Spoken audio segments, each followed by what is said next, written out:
And you're live. This is Black Box Radio Live, the Dressed Up Dope Fiend show, Dope Fiend Time. I'm going to take you on a journey of 32 years of my life, using drugs, committing crime, mental health, and much more. I want you to push that like, share, and subscribe button as we take this journey together. We're going to get the show on and popping. Trust. Tonight, I'm going to do the show when I came home from Ohio the second time. This is like, 2010. And I had to turn myself in. And once again, lost everything. I guess that's a revolving door, you know? So I'm home and I got this little luggage with me. And I mean, I must been looking like real bad because I ain't gonna say his name, but I saw the dude I call my cuz, and he saw me up on Park Heights and Cold Spring, and he just pulled over, burst into tears, told me to get in. And so I had to turn myself in. I was scared to turn myself in that day because I had warrants on me. And I had warrants on me for because I was making yearly stickers, and I was making inspection stickers, and so I got caught with one of the yearly stickers on my license plates, and then they caught me with some weed. They pulled me up on what do you call it, Towson on Lock Raven and Goucher Boulevard. So they had me for that, and so I decided I was going to turn myself in and stuff like that. But as you know, any dope fiend is going to wait before he turn himself in because you got to get your last blast and stuff. And blast is sniffing some dope and stuff like that. And so he got me, cut my hair, gave me some gear. I mean, because I ain't have nothing, you know. Because my last baby mom, she threw all my clothes away when I was up there. She put them in the dumpster, you know. And that was fucked up, you know. So anyway, I'm with him, and so we're getting high. You know, he cut my hair, he doing everything like that. Fix food for me and stuff. We reminiscing, we catching up and stuff like that. And so then I turned myself in out Towson. And so they take me in there, and so I'm on my section and stuff like that. And surprisingly, I should be withdrawing, you know what I mean? But I'm not. Only thing I ain't gonna say I wasn't withdrawing. Withdrawing is pains that you have when you don't have heroin. So I was going through little withdrawals, but I should have been going through severe withdrawals. So I'm in there, and once again in life, I got a choice. I could have rode this out and I mean, really kept my head and really got a new start and stuff. My brother was going to let me stay with him. My mother was in my corner and stuff like that. And so it's like God was giving me a warning because I had the drug charge that I had to go to, and I had a loitering charge also that I had charged with up out in Tulsa. And so it was time for me to go to court, and we all in the bullpen waiting to get caught taken up to go to court. Everybody, I mean, in the bullpen was like, we going home because a lot of people down there had bullshit charges. And so I was thinking that my charges were bullshit too, because even though they caught me with the yearly sticker, they couldn't prove that I was making them and I was distributing them, selling them and stuff like that. So everybody started coming downstairs from the courthouse. And when they came downstairs from the courthouse, people had sad looks on their face. People who had drinking in public was getting 90 days. People who had a half a blunt was getting 6 months. I mean, and people faces in the bullpen turned to horror. So that they called me up there. And when they called me up there and stuff, I went up there. And so my lawyer talking the same old stuff like, he's in school. He did this, he did that, and he was in the military. And so I'm hearing what the prosecutor saying. The prosecutor make it seem like I had more dope than what I had, more weed than what I had. And so he's trying to paint me like bad. And not one time did I see the judge read my case, read my file. She just glanced over it like she already had her mind made up. And so I told my lawyer, I'm like, yo, come on now. What's going on? You step to the side. I said, Your Honor, look, read the jacket. And so then when she read the jacket and stuff, she saw that I had trace amounts of weed that they found. And I had a little amount of heroin that they found. And they couldn't prove the tags, the yearly stickers and stuff like that. So she let me go. She gave, because I was over there for 30 days. And so I come home, going over my brother's house, my brother rooting for me, my mom rooting for me and stuff like that. And so I'm there, and only thing I had to do was, stay out of trouble. He's like, hey, get yourself together, stuff like that. You can stay here. But nah, not me. I don't have a pot to piss in, but I'm trying to take over the house, And so I'm like, he don't smoke or, smoke cigarettes. And so I'm smoking all on his porch, leaving butts. I'm like, man, digging into his change jar so I can buy a pill of dope.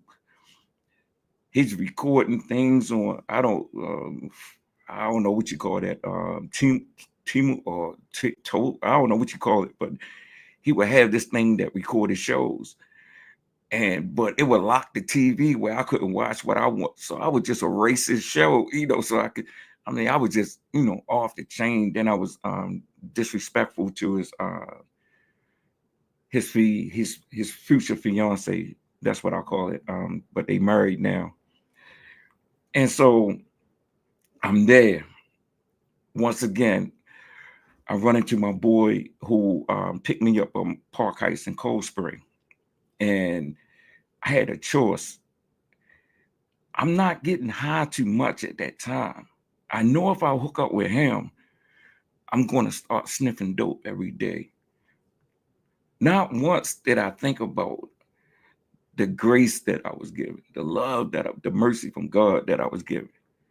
So I started hooking up with him. And so stop going to church, stop doing the things that if I had kept at it, I would have grew. I would have started becoming a better person and stuff like that.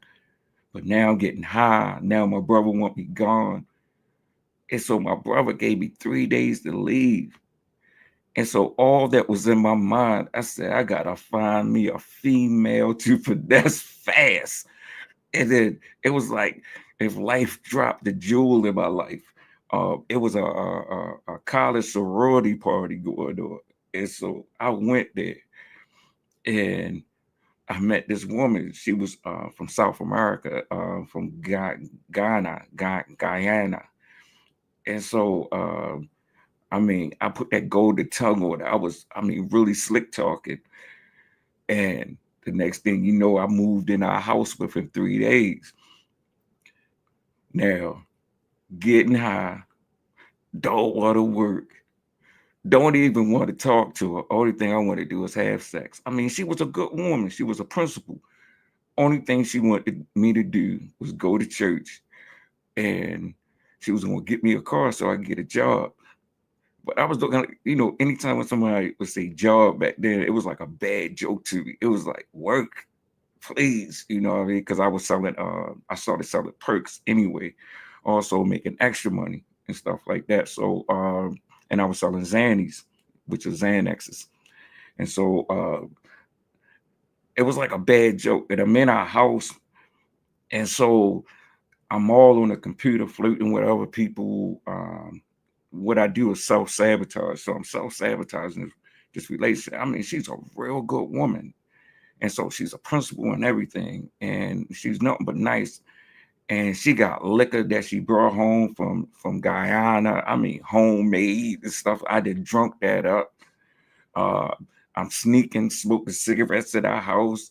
And when she would question me, I would bury them in the yard out back. Then one of the neighbors told on me. So she's getting tired. So she was trying to plan a trip. And she wanted me to go with her. But I was like, nah, I'm staying here because I ain't missing out on my dope. So then I met this crazy girl. And like, it seemed like I always picked a lunatic. Well, that's a strong word. I ain't gonna call her a lunatic, but she had just as many issues as I had, but she just didn't get high. And I always mess with professional women and stuff. And so I leave this good woman, like I always do. Every time in my life, I would leave the good woman. Now, the woman I'm going to, now she want me to get high. She really don't want me to work. Me selling pills and stuff like that is good enough for her and my little SSDI check, because she can take most of my money for rent and she can control me. She was very controlling. And so now I'm living with her and I'm staying with her. And my introduction to her craziness was I was doing what we was cutting grass with my cousin. He owned a couple businesses. And so I'm trying to tell her that we running late. And when I get home, she takes the food that she ordered, the quesadillas and shit, and said, this was yours, and just throw them against the wall and shit. Any normal person would have ran from that shit. I was like, well, you paid for it, motherfucker. It just walked out. And so I sniffed some dope. And so I'm sitting on the couch and I'm nodding. And it was cold outside, but not cold like this. But I ain't had no jacket on while I was on the couch. So she come over there, tilt my head back, and she took a pitcher of water and just poured it down like my throat. I'm choking this shit. So I'm trying to run and catch my breath. She opens the fucking door and pushes and locks me out. And so, I mean, I can laugh at it now, but once again, I should have left this motherfucker. And so it's just steady getting worse. It's just steady getting crazier. And so we stayed together from what 2012 to like 2015, and she get a house and everything. And then the one day, all those other times, she didn't care if I was high. But before I even tell you that, the kind of craziness when I'm talking about, just I don't have no money to move or anything like that. So this person is telling me when to go to sleep. Anybody that I talk to is gay. So I just throws my phone away. Now I don't have like a phone or anything. Everything was just beef. Everything was just intense. She was always mad. But you would think that a person that let you get high, her tipping straw was I nodded out on the front porch. And she said, "You're gonna let the neighbors see?" And I couldn't understand the sanity of that shit. Because don't your friends and other people that you know see me around, nodding around the city? You understand what I mean? So I don't understand that. So she kicked me out. But this when the nightmare began, because I had to rent from someone as far as rent that basement. And I had all the pole sets that you could have. I could always dress. I had a lot of tennis, a lot of shoes. Geared down. And I moved there. Next thing you know, my shoes start disappearing. The next thing you know, my clothes. Anytime I got food in there, like I was calling the kids like Alibaba and the 40 Thieves. It was like they was good. They was like they was young, but they was like professional thieves, you know. And they always wanted to come down to my space because I always had goodies. And so I'm going through this. Now the polo is getting old. Now I have a full-fledged dope habit. Now my I don't look right no more. I'm in and out of the hospitals for mental health. Keep trying to kill myself and stuff like that. I'm doing things that I said I would never do, even though I'm still selling pills and stuff like that. But now I'm selling scrap metal. Now I'm begging for money. Things that I said I would never do. Now it got bed bugs down there. And as long as she didn't have them upstairs, or it wasn't bothering them, it was like, fuck me. And if anybody ever had them, you had to like put your clothes in the dryer every day. You didn't want to be that person on the bus. Then all of a sudden, you know, it's crawling, you know. Then it's like, how can I say, you didn't know if the rent was going to get paid and you paying your money on time. You keep getting eviction notice. You don't have no secure way of living because all your money is going to dope and rent. You barely eating. You don't even look like yourself. People, even who know you, who know that you, when you was on drugs and stuff like that, looking at you like, damn, I never seen you like this. Never. Even when my homegirl saw me down at University of Maryland and I was in the mental ward, she just started crying. I was going through it. I was going to the pantries to get food, and I said I would never go to a pantry.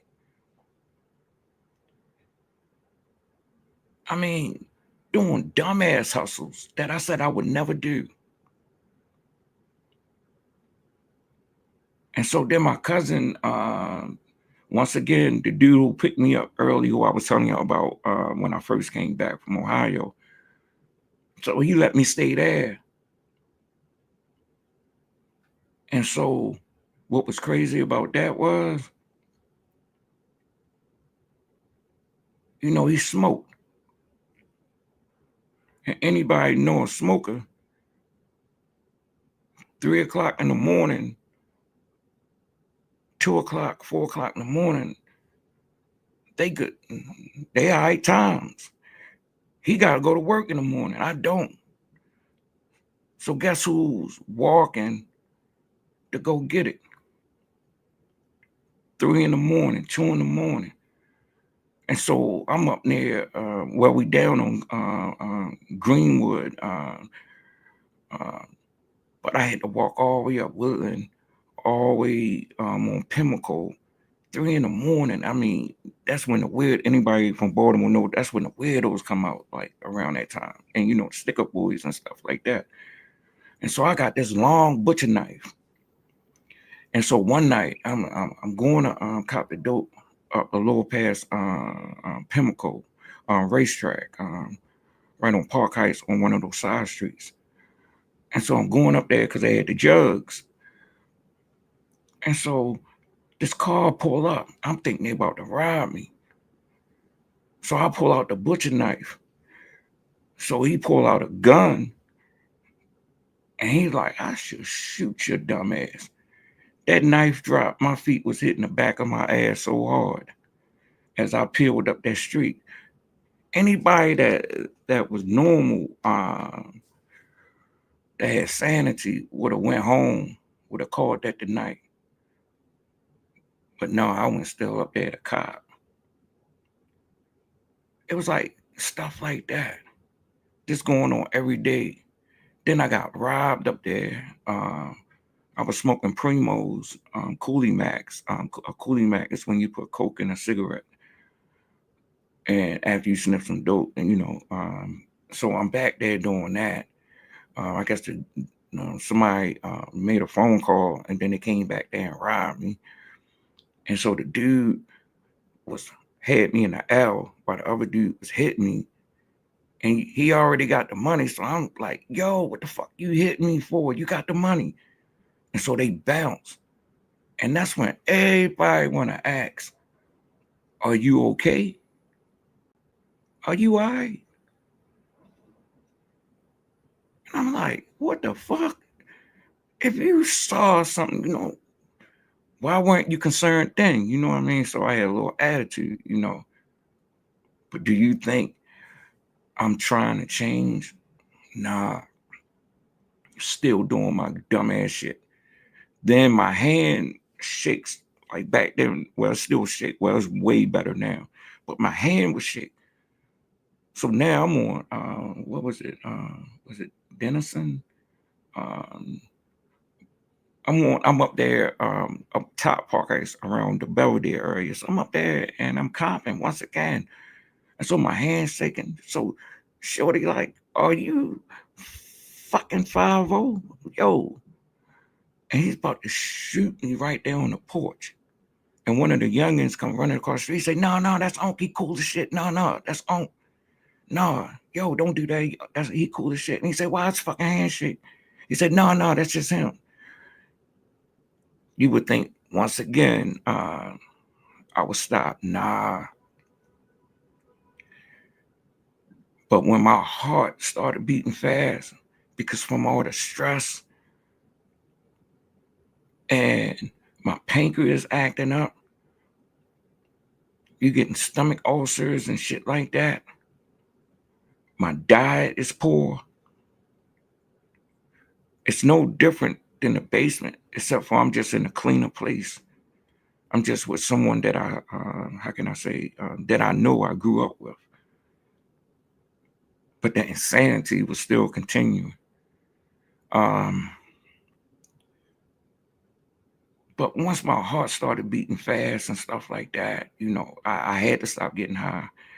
I had to stop smoking Coolie Max and stuff like that. So, but then the gas and electric got turned off. Yo had someplace to go. I had to make moves. So they was going to put me in assisted living. I mean, it's freezing in that motherfucking house at night. You can't even take a shower. You can't even cook nothing. You gotta light candles. You in the dark. And I can't even get high to pass the time. And so then I'm like, yo, something gotta change. something got to be better than this. That's when I started waking up. That's when I started, how can I say, like, something got to be different than what I'm doing now. And so I'm like, yo, man, like, this is so painful that I'm talking about, right? We want to take a pause. We want to take a little break. We gonna let Black Box Radio Live do that thing as I get my thoughts back together.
So the reason why it was so painful because like this is one of my friends that I grew up. He's like fam to me. A decision had to be made. He didn't want me to go into assisted living. He didn't want them taking my check. He wanted me to give him the check so he can get the gas and electric back on, I guess, or pay some money towards rent. But I had to make a choice. I mean, I could understand his point. I mean, he let me stay there, stuff like that. I mean, we was always there for each other, even in our disagreements. But we was always. I mean, I ain't gonna say that on, but dude would put in work if he have to for me, because he know my personality. He know that I'm not like that. I mean, he would do anything to protect me. But I had to make a choice though, to move on to a new place in life, to do something different. So I chose the assisted living. And that's the thing that hurt me the most. I mean, you know, drugs, I show who's really friends and stuff like that. But drugs broke up a real friendship. And I will always miss them in my heart. But I don't know if, how can I say it? You know, I say God. I don't know if we were split apart because when we together, you know, that's what we do. We get high. Like another friend of mine that I call my brother, like I might not sniff dope with him, but I will drink with him. I will. It's like we 16 again and stuff like that. And people that you got history with, I mean, you really miss them, but you know that you got to move on. So I'm at the assisted living, lost my homeboy and everything. So I'm still dipping and dabbing. Now I'm dipping and dabbing. But I'm selling the pills now. Now my money's starting to, I'm still selling the pills. My money building up and stuff like that. And now I got morphine pills. I got Xanaxes. She was prescribing me everything. I even had methadone pills. And I had 30s on the perks. So I'm making a nice piece of change. So that bum went from not having to my gears started coming back. And I don't know, every time when my gears start coming back, it's like that's my identity. That's who I am. And it's like I become arrogant and prideful. So I don't eat what they eat in the assisted living house. I don't obey the curfew times. While they eating what I call gruel, now the person that I am now from the kind of work I do in harm reduction,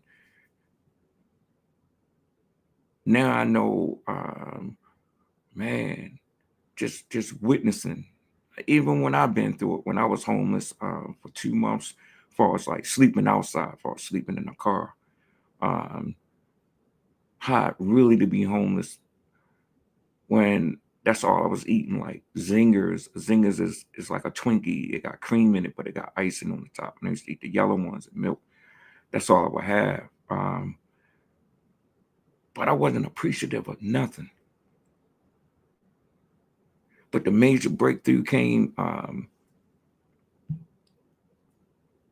first time I went to go celebrate Christmas with my family, like, I mean, eons. I get to see all my relatives. I'm gaining my weight back. And it's Christmas. And this is what, 2017. And that's the first time I talked to my 2 daughters. I mean, my second to the oldest was like what, 2014. And my other daughter was like 2015. We went out to get some food and stuff like that. But to talk to them at the same time on the same night, and for them to put themselves on a 3-way and not to even know that I was going to get that gift, that was put something in me that even though it has to be for you, I just wanted to be a better person, a better father, a better provider, so that my kids could eat from me. And I still had 2 up Ohio that I wasn't doing nothing for. And I never knew, like, I'm starting to realize it now, like, I put the drink down. So, like I was telling y'all the last time, I was drinking alcohol, but I put it down. And it's like now I realize, like, I never looked at alcohol as a drug. I never looked at weed as a drug. For me, it's a drug because I have a excessive addictive behavior. I just go overboard. But now I can understand why nothing changed in my life, just physical things, just material things during that time. Because it was like I was still drinking and I was smoking weed every day. Even though I stopped selling pills, even though my cousin gave me a job for us cleaning out apartments, and I was getting paid between $200 to $400 a day for us when I was cleaning. Like when we finished a unit, I was getting like $200, $400 off that unit.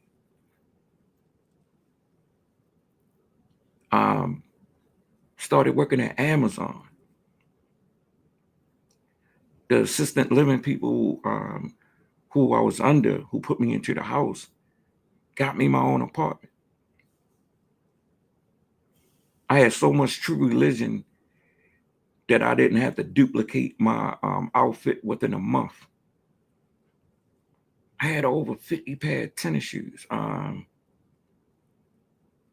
But But what's crazy about that, I didn't have no kitchen table.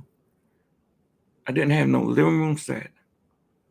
I had a 2-bedroom apartment just with a bed, a cheap-ass TV, and a cheap-ass laptop. And that's all I did was smoke weed all day because I went and got a medical marijuana license. All I did was, I still was on methadone, so I didn't gain so much weight. I'm at, like I told you on another episode, when I had no teeth, I'm all dressed up with no teeth.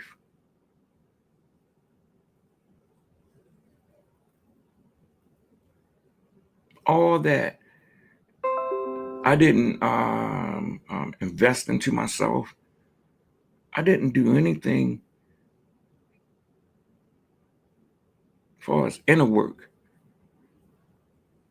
I didn't do any inner work with my kids. Everything was show. I'm thinking I'm a big man because I gave some money. I think that what you call it, doing good because I wasn't sniffing dope. But I still was drinking and smoking weed. I mean, I was smoking weed from as soon as I wake up, I sit on the toilet and smoke. Smoke at Amazon, smoke coming home, smoke until I went to sleep. That was my life. And drinking. But you couldn't tell me nothing. I mean, you really couldn't tell me nothing. I'm glad that now that I don't have to be on stage 24/7. I don't have to be the best dresser or have the latest fashion and all this and all that, but don't have a pot to piss in. Don't own nothing.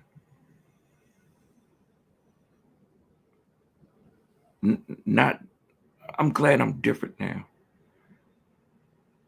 I'm glad I'm growing as a person. And I'm glad I'm not that, because I started looking at myself as I'm doing inner homework. I started realizing a lot of things come from childhood traumas and also things that happened to you when you was on the streets. And like, I was always that little kid that was like the wingman. Like, I always got leftovers. I was never picked for nothing. Never couldn't play sports. Couldn't do. I was very awkward. I was into art. The things I was into, other people wasn't into. Then I would talk.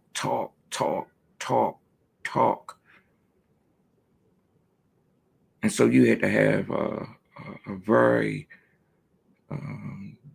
you had to digest me, but I had a heart of gold. But when I started selling coke, and I started putting that gear on, those same women that didn't want me, now I'm running through them in every other state. And I'm not even going to even begin to say how many people I had sex with, because it's nothing to be proud of. But I went through a lot of women. I mean, a lot. Over hurt, over rejection and stuff like that, over mommy issues. So I was taking it out on people. It's like over and over saying, I'm worth you. The jewel of this is, man, sometimes you think what you're going through, like I know we say tests and things like that, but some things you go through because you're so resentful, bitter, and insecure that you don't know how to let go of the pain that became your friend for so long. you're so ashamed of yourself and feel so not adequate or not enough for anything that you do, that you I was talking to my fiance about this, you self-sabotage everything, and you think you're going through trials and errors and stuff, but you just won't let go of shit that you moved on from, shit that don't even have no place in your life right now. And what's so sad is what I learned, and this is the jewel, is that you don't even know what the fuck you going through. Man, that's like, it's painful because I lost so many motherfuckers. It's painful because I have friends that was murdered, and I don't even talk about murder because it's not something that even like it's sad, you know what I mean? I lost a lot of motherfuckers to overdose. I didn't overdose like motherfucking like close to 13 times. I'm not gonna say contemplating suicide. I didn't like went through the act. I just wouldn't die. Suicide so many times. I just have so much trauma that I inflicted on myself because, once again, I wouldn't let go of that scared little boy that never felt adequate for no one, for nothing.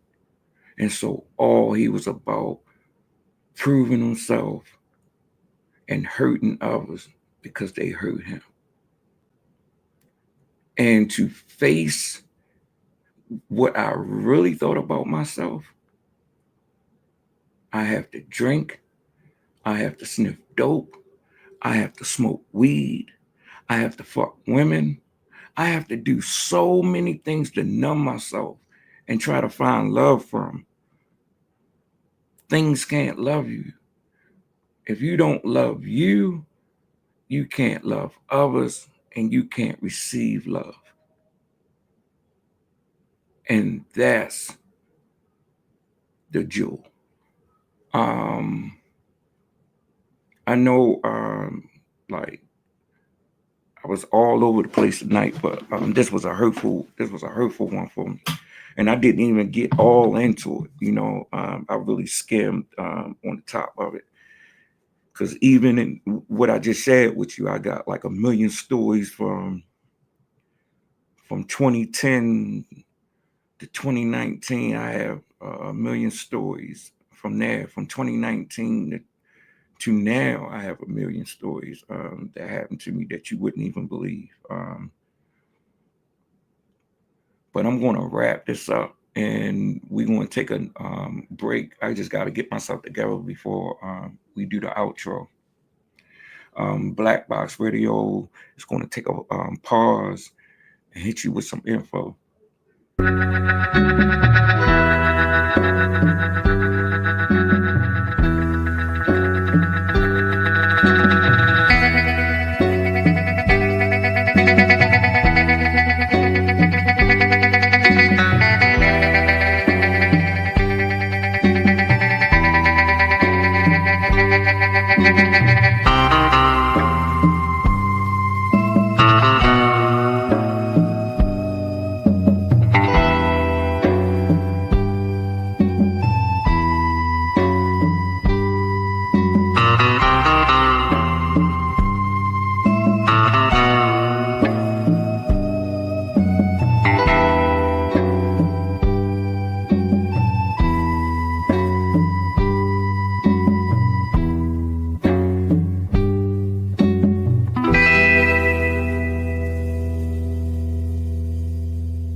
And we're going. I'm just going to say before I go to the outro, one thing I learned, like I used to think that like when people like hate you or crack on you or laugh at you, I guess we call them haters, right? What I found out, that they're not haters. What it is, they don't trust you enough that you will share your knowledge or info and be genuine with them to help them and uplift them so they can succeed. What I learned is that a lot of people that wish ill on you and say they don't like you, in reality, they don't like themselves, or they learning to like themselves. Anybody can have a incident. Anybody can have conflict, but to hold on to that conflict, or to hold on to those incidents, to hold on to those things like that, I'm telling you, that says a lot about what you're going through inside. Because a person that's healing don't even take that thing personal. They just move on. And they just move to the next moment as they just take that journey, as they grow like everything else on this earth, to become fruitful. And everything in life go through growing pains, go through awkward stages, everything on this planet, from a tree to a lion cub to a young adult lion to whatever.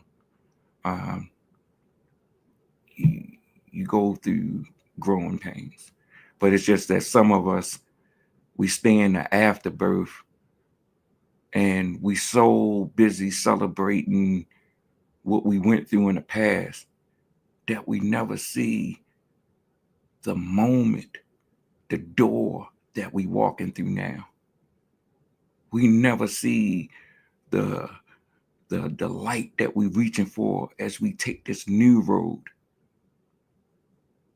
to the next door, as we just keep growing. That's all I want to say.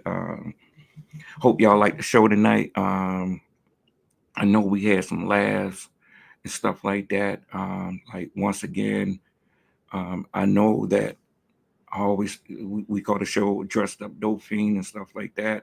I know that we say Dope Fiend to me and stuff like that. But my name is thrU. Within 2 years, 5 years clean from heroin, but within 2 years, from 23 to 25, I'm going to get my second certificate. I have a motherfucking retirement plan now. I just wrote my first proposal, even though it was for a class, but I put my all into it. I had a podcast. I have a beautiful fiance. I have beautiful kids. I got grandkids. Man, I even got some stock on Cash App. About to get a car. I'm not the same person that I was last week. I'm not the same person that I was Sunday. That's how fast I'm growing. And I'm only going forward. It's going to be new and upcoming things with Black Box Radio. Talking about a radio show.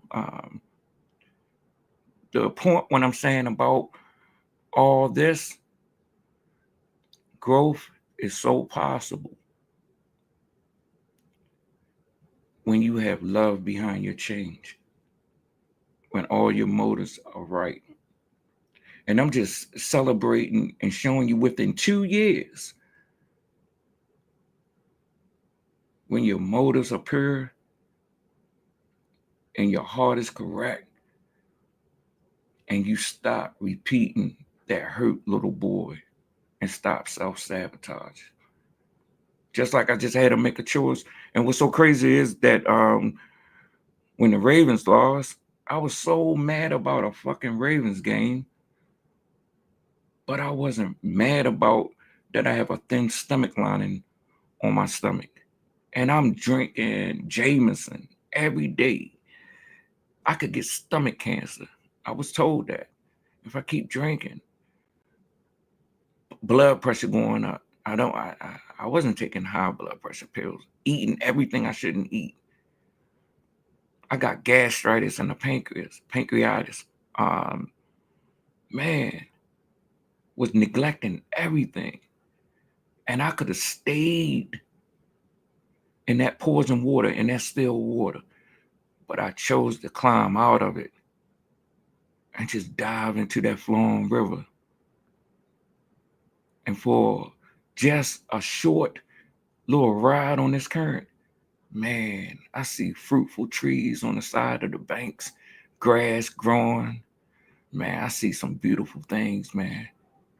And I'm just going to stay on this current, man. And I know I'm going to hit some rocks sometimes. I know a lug might block me. But with a strong current, nothing can stop you. Only you. If you hold on to the rock or you hold on to the log, or if you go against the current. Man, life is great. Life is good. Look, I'm going to say this as like I always say,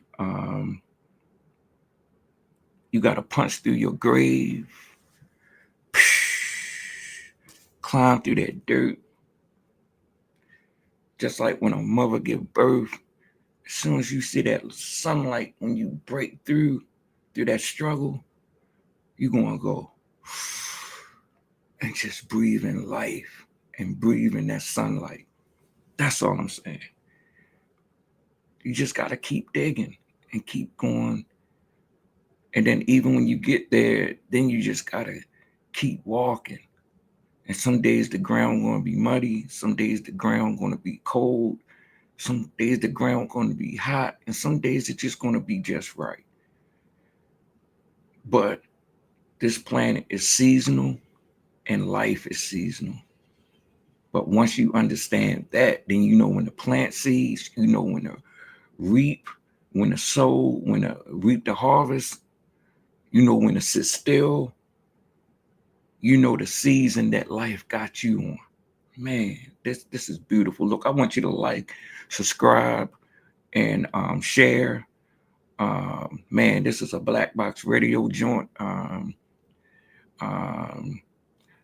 My girl Queen, she's looking for more people to come and join. It's a great organization to work for. You just got to put in the work. And it might seem, and she put in a lot of work.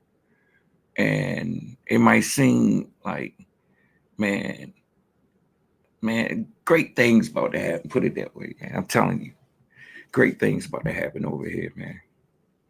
And for the first time, it's not about the money with me. It's not about success, man. It's about touching people's hearts, man, spreading love, man, and watering seeds, man, with the tears of my pain, man, and producing love out of that, man. And that's all I want. Like, once again, like, subscribe, and push that share button. And we on every third Tuesday of the month at 9:00 p.m. And like, once again, I'm going to tell you, break through that grave. And I love y'all. Deuces. Peace. And I'm out.